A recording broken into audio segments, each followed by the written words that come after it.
Assalamualaikum warahmatullahi wabarakatuh. Bismillahirrahmanirrahim. Alhamdulillahirabbil alamin.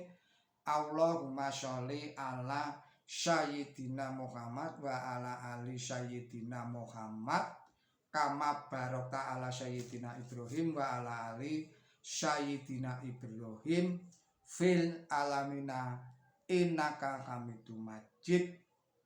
Para kadang pamirsa ingkang kinurmatan saha para kaum muslimin wal muslimat ingkang dipun rahmati dening Gusti Allah taala, monggo kita lajengaken kajian kula panjenengan sedaya ing saat menika mlebet serat nomor kalih inggih menika serat Al-Baqarah, artosipun lembu, ayatipun ayat serat 120 sekawan ngantos ayat 120 8. Para kadang pamirsa ingkang ing sakmenika nandhang gerah, mugi-mugi Gusti Allah taala enggal paring tamba usada saged seger kuarasan kados wingi une. Kagem para pamirsa ingkang ing sakmenika nandhang masalah ingkang berat ingkang rumit, mugi-mugi Gusti Allah taala enggal paring solusi ingkang sae-saenipun. Ugi dhateng para pamirsa ingkang sakmenika tanggap warsa, mugi-mugi Gusti Allah taala tansah paring umur utawi yuswa ingkang panjang, paring suswa ingkang barokah, paring suswa ingkang manfaat wonten ing donya lan wonten ing akhirat. Ugi mateng para pamirsa ingkang sampun kersa paring subscribe, paring atensi tuwin paring koreksi dhateng Kreweng Aji channel menika, kula ngaturaken gunging panuwun ingkang tanpa upami.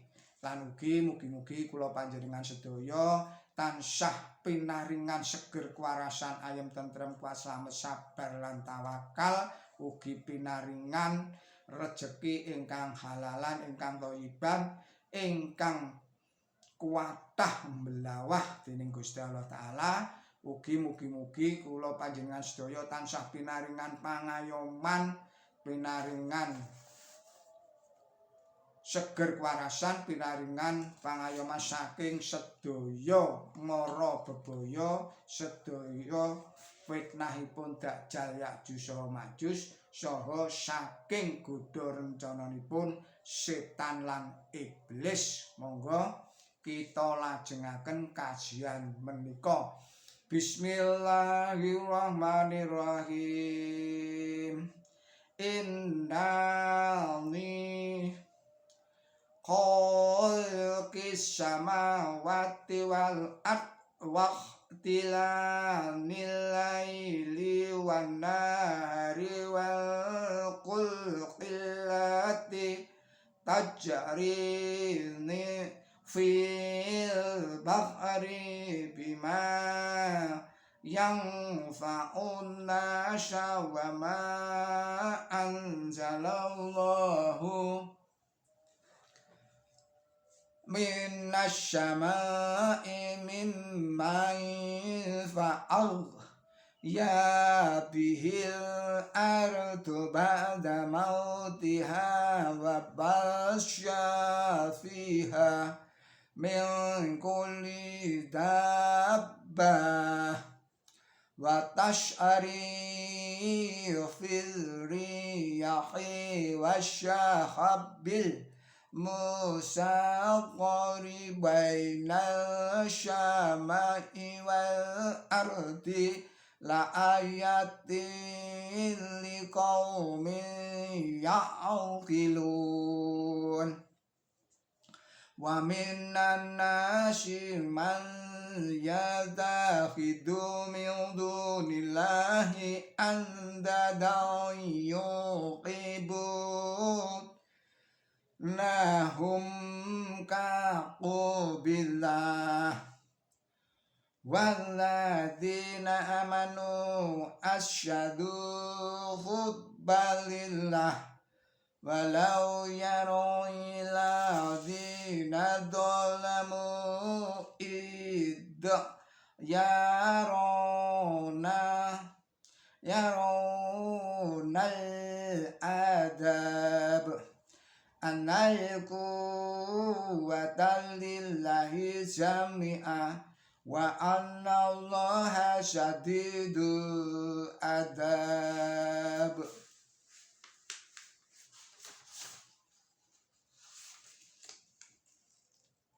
Idh tabara alladhina utubi'u minal ladhina tabba'u wara'al adaba wa taqatta'at bihimul asbab wa qala alladhina tabba'u law anna lana karatan fanatabarra minhum kama tabarra'u minna kadzalika yurihimullahu a'malahum hasyaratin alaihim wa ma hum bikharijin minan nar. Ya ayyuhan nasu kullu mimma fil ardi halalan thayyibah wa la tatabi'u khutuwati syaiton innahu lakum aduwwum mubin. Shadaqallahul adzim. Artosipun atas asma Allah ingkang maha murah, ingkang maha asih.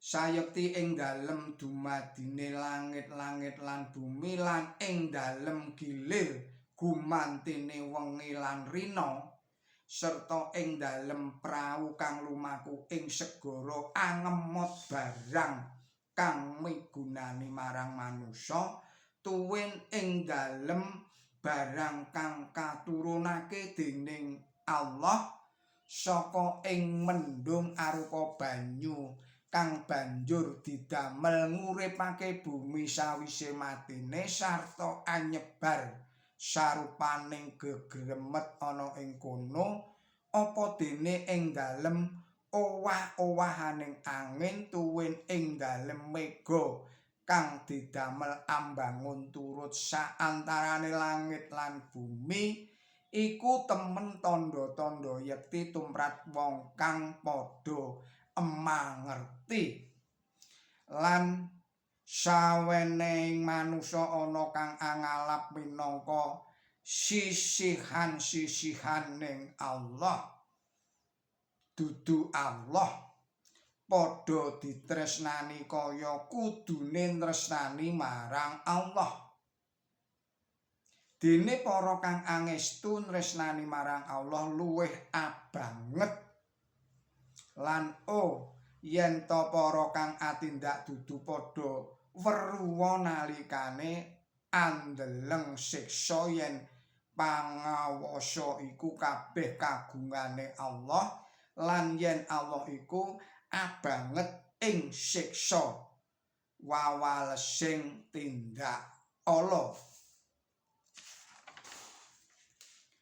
Nalikane para kang dienut anyelaki marang kang padha manut serta padha andeleng siksane tuwin sesambungane pedhot lan para kang manut ajalatu yen to aku iki padha kaparenga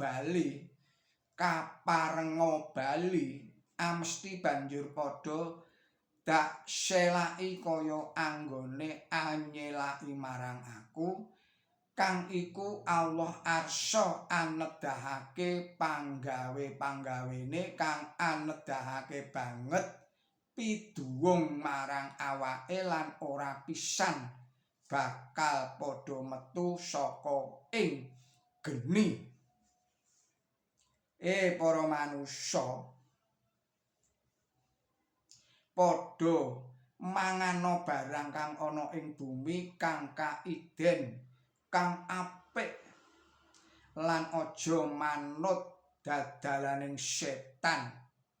Sayekti dheweke iku tumrape sira mungsuh kang tetela. Katerangan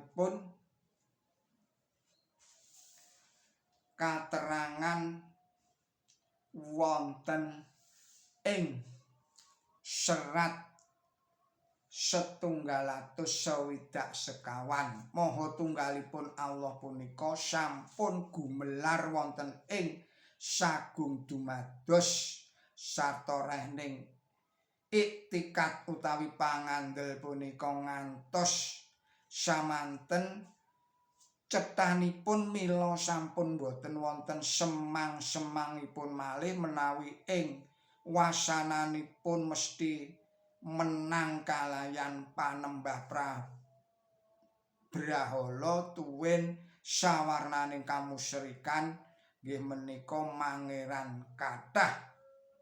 Kayektenipun bab punika boten namung kaseksen ing tanah Arab 1300 taun utawi 1900 taun kepengker kemawon, nanging dalasan ing sapunika ugi kula sami saged nyipati piyambak sok tiyanga ingkang boten karumiyinan emoh mesti ngakeni ing kayektening Maha Tunggalipun Pangeran.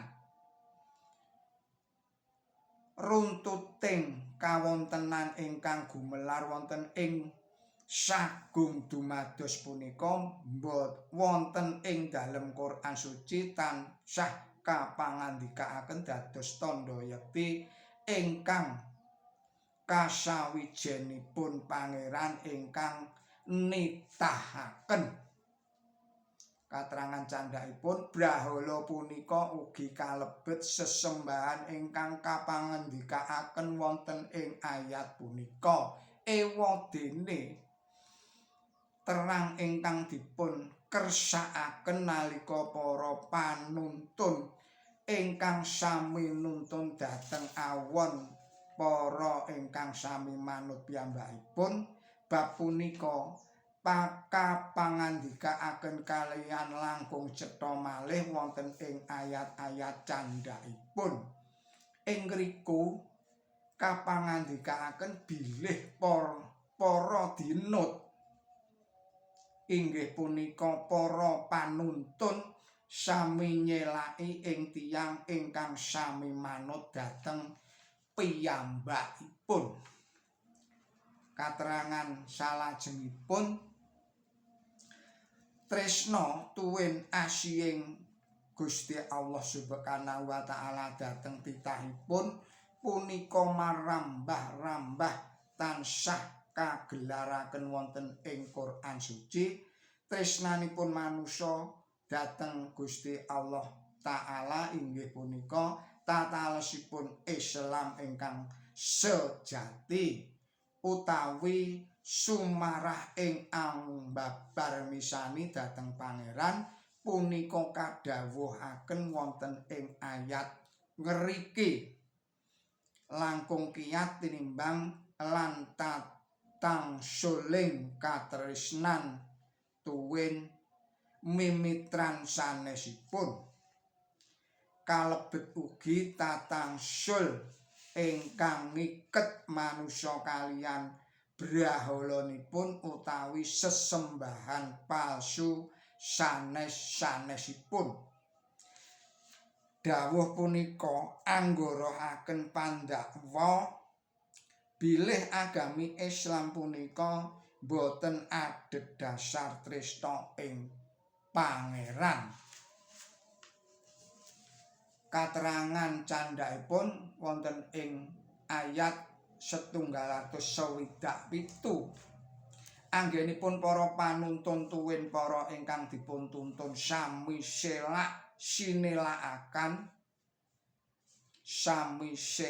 sinelaan punika terkadang sok kalampahan wonten ing gesang sapunika nalika sadaya tiyang Yahudi kakendhangaken utawi kapatrapan pidana margi saking anggenipun sekuton kaliyan mengsah-mengsahipun para muslimin. Para Yahudi umumipun mesti sami kaduwung dene sami manut miturut dhateng panuntunipun kaliyan mutatuli mangsahi Kanjeng Nabi Muhammad sallallahu alaihi wasallam. Kapengetana ugi bilih piduwung ingkang sakalangkung sanget dhateng pandamel awon ingkang sampun katindakaken punika wonten ing mriki katerangaken dados latu ingkang boten kenging dipun oncati. Katerangan candhaipun katerangan wonten ing ayat 168. Sesampunipun marsitakaken kanthi panjang bab tataos dasaring iman inggih punika Maha Tunggalipun Pangeran, sapunika gentos marsitakaken saweneh pranatan tuwin tatanan ingkang dumawah angka 2. Kawiwitan nerangaken bab tetedan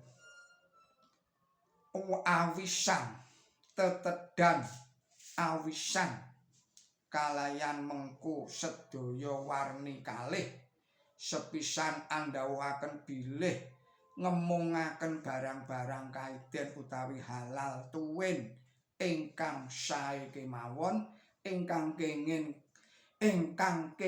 katedha dene ingkang nami barang-barang ingkang kaiden utawi halal punika boten namung barang-barang ingkang manawi maturut hukum boten dipun awisi nanging sanadyan barang-barang ingkang boten kaawisan pisan inggih kados barang awisan menawi angsalipun punika sarana lampah awisan kadosta sarana lampah mandung, lampah nyolong, lampah ngapusi, lampah ambeseli lan sapiturutipun. Tiyang Israel perlu sanget dipun engetaken bab punika awit nadyan para tiyang wau sami nengenaken saged sanget dhateng upacara-upacaraning agami nanging dhateng kasucening roh babar pisan boten anggape. Para tiyang wau sami ngatingalaken anggenipun kami gila dhateng sawarnaning barang awisan nanging eca kemawon nedha barang ingkang angsalipun kanthi lampah ingkang boten kaiden utawi boten halal. Tindakipun ingkang makaten wau boten wonten, kula ambali malih, tindakanipun ingkang makaten wau wonten ing panggenan sanes dipun cacat sanget kaliyan dawuh ingkang cetha mekaten. Yogene para panditane lan para winasise padha ora menging dheweke anggone padha ngucap dosa lan anggone padha mangan barang kang olehe sarana laku ora bener. Quran suci surat gangsal surat Ali Imran, ngapunten, surat Al-Maidah Nggih, leresipun serat Al-Maidah serat nomor gangsal ayatipun ayat 23. Kaping kalihipun